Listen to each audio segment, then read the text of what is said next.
रहा है और देर रात कुवैत पर एक बार फिर से ड्रोन से हमला किया गया। मिसाइल से भी कुवैत पर हमला हुआ है। अमेरिकी अड्डों को ईरानी सेना ने एक बार फिर निशाना बनाया। कुवैत में रात भर सायरन बजते रहे। ईरान और कुवैत के बीच तनाव एक बार फिर से बढ़ गया है।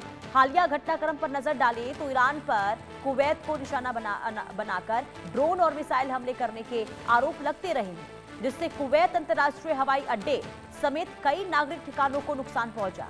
अब कुवैत ने हमले में जान माल के नुकसान की पुष्टि की है, जबकि क्षेत्र में सुरक्षा अलर्ट बढ़ा दिया गया है और इस हमले के बाद खाड़ी क्षेत्र में तनाव और भी ज्यादा गहरा गया है और अमेरिका भी अब सक्रिय हो गया है। कूटनीतिक प्रयासों के बीच जारी इस टकराव ने मध्य पूर्व में बड़े संघर्ष की आशंकाओं को और ज्यादा बढ़ा दिया है। तो ईरान एक बार फिर खाड़ी देशों पर हमले करता हुआ नजर आ रहा है। हालांकि कुवैत पर पहले भी हमले हुए थे और ईरान ने अमेरिकी एयरबेस पर हमला किया था। इसके अलावा कई जगहों पर नुकसान पहुंचने की भी बात कुवैत की ओर से कही गई थी, जिसमें कई लोगों की जान भी ईरानी हमले में गई थी, जिसे लेकर नाराजगी भी जताई गई थी। और जब ईरान ने हमले खाड़ी देशों पर किए, जिसके बाद खाड़ी देशों की एकजुटता दिखाई दी और खाड़ी देश ईरान पर नाराजगी जताते हुए नजर आए थे।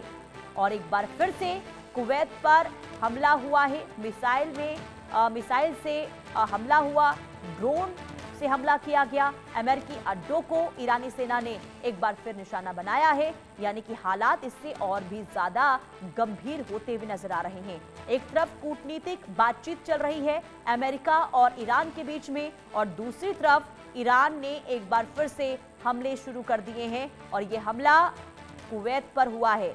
इससे पहले भी कुवैत पर हमला हुआ था, अमेरिकी अड्डों पर हमला किया गया था, अमेरिकी सैन्य बेस पर हमला किया गया था और साथ ही साथ कई इमारतों को इससे नुकसान पहुंचा था, जो कुवैत की ओर से जानकारी दी गई थी कि रिहायशी इलाकों पर भी हमला हुआ, जिसमें कई लोगों की जान गई और इसे लेकर नाराजगी भी जताई गई थी। हालांकि कुवैत ने यह भी कहा था कि हमारे एयर डिफेंस सिस्टम कई हमलों को नाकाम भी कर रहे हैं, लेकिन कई ऐसे हमले हैं जो सटीक बैठ रहे हैं, जिस वजह से नुकसान भी हो रहा है। और अब एक बार फिर से ईरान ने हमला किया है, ड्रोन के जरिए हमला हुआ है। अतुल रंजन संवाददाता तमाम जानकारी के साथ जुड़ चुके हैं। अतुल, कुवैत पर एक बार फिर से ड्रोन और मिसाइल के जरिए अटैक किया गया है, कितना नुकसान, क्या इसकी कोई जानकारी दी गई है अब तक कुवैत की ओर से? देखिए, कुवैत की आर्म्ड फोर्सेज जो है उसने एक स्टेटमेंट जारी करके ये एक्नॉलेज किया है कि लगातार ईरान की तरफ से रात भर जो है वो मिसाइल दागे गए हैं और उसी को लेकर ये अलर्ट जारी किया गया है और बताया गया है कुवैती आम जनता को कि जो भी आवाज आपको सुनाई देगा, वो जो है वो कुवैती आर्म्ड फोर्सेज जो इंटरसेप्ट करती है उन मिसाइलों को और उनको जो डिस्ट्रॉय करती है उसकी आवाज होगी। तो कहीं ना कहीं जो नागरिक है उनको जो है अलर्ट पर रखा गया है, उनको बताया गया है कि क्या परिस्थितियां फिलहाल जो है कुवैत के स्काईलाइन में है।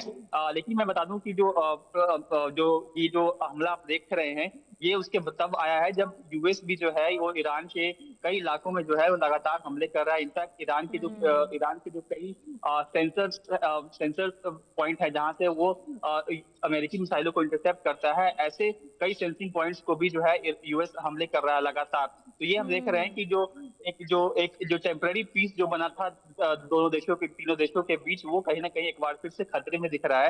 लगातार यूएस और ईरान के बीच जो है छिटपुट घटनाएं हो रही थी पिछले कई दिनों से, और अब हम ये देख रहे हैं कि ईरान भी जो है वो यूएस के हमलों का जो बदला है वो अमेरिका के जो साथी देश है खाड़ी में, जैसे कि कुवैत है, उन पर हमला करके ले रहा है। तो कहीं ना कहीं चिंता बढ़ गई है कि क्या जो एक टेम्पररी पीस जो बनी थी, क्या वो खतरे में वापस से आ गई है और फिर से क्या एक फुल फ्लेजेड जो युद्ध हम देख रहे थे कहीं वैसा तो स्थिति वापस नहीं बन जाती।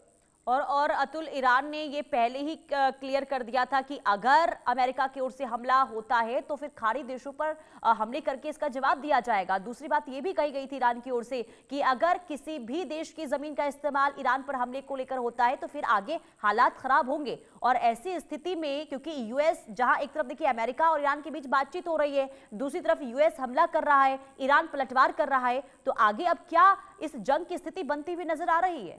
अतुल। देखिए, कुवैत की आर्म्ड फोर्सेज जो है उसने एक स्टेटमेंट जारी करके ये एक्नॉलेज किया है कि लगातार ईरान की तरफ से रात भर जो है मिसाइल दागे गए हैं और उसी को लेकर ये अलर्ट जारी किया गया है और बताया गया है कि जो जी बिल्कुल, देखिए सरप्राइजिंग भी है, क्योंकि अभी हम देखिए कुछ 2 दिन पहले ही अमेरिका ने जिस तरह से कदम उठाकर इजराइल को जो है हमले करने से रोके थे लेबनान पे, उसके बाद ये उम्मीद की जा रही थी कि अमेरिका जो है कहीं न कहीं जो पीस जो बना है उसको लेकर गंभीर है। देखिए आप देखिए कि जिस तरह से अमेरिका जो है लगातार जो है प्रोटेक्टिव जो है अटैक कर रही है, प्रोएक्टिव अटैक कर रही है, माफ कीजिए। उसके बाद ऐसा लग रहा है कि कहीं न कहीं फिर से खतरे में आ गई, और ईरान ये ने लगातार ये पोजीशन बनाए रखा है कि जो पीस की जो वो जो है हर सीमा पर हुई है, चाहे वो लेबनान पे हो चाहे ईरान पे हो, और जब भी उसका कोई वायलेशन किया जाएगा तो ईरान जो है उसका जो है बराबर रूप से बदला जो है उसका जवाब ठीक है। देगा, और वही उसका ठीक है उसी अतुल, का मैं आपके पास नतीजा हम लौट देख